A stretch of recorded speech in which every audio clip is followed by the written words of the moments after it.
Omo Kenti Novio Salobwa and his master the boss. Agbapẹ no welita. Yayo. Emanagbo setita megbe. Ume nuwe were. Ayi seti tonama osano leti.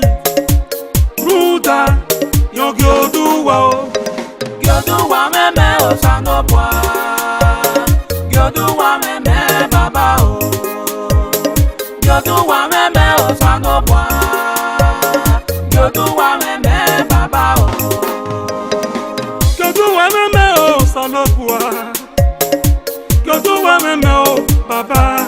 Iregbeme mugegbe enegbeme jeme o.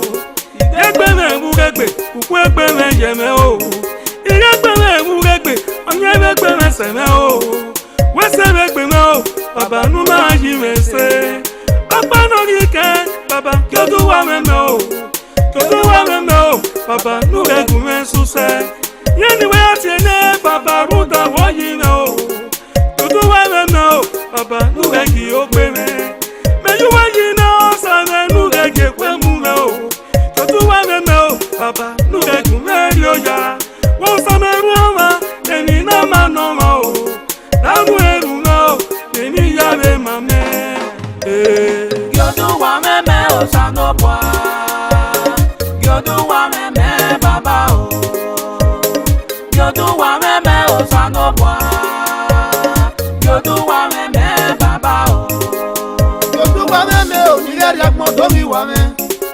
Gyoduwa meme baba o nure kumeri oja. Amafe eno use eya ekwe.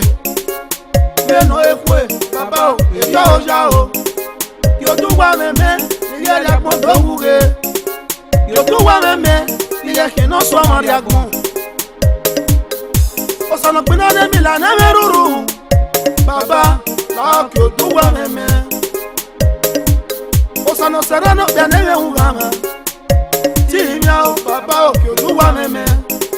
Gyoduwa meme o na gbonge ya me kiofie.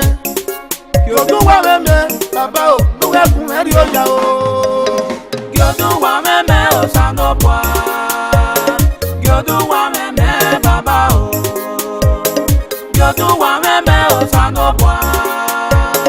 Gyoduwa meme baba o.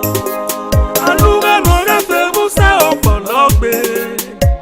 Use eni ma yeye. Use toyo ma ye mida o. Use eni ma no yama o.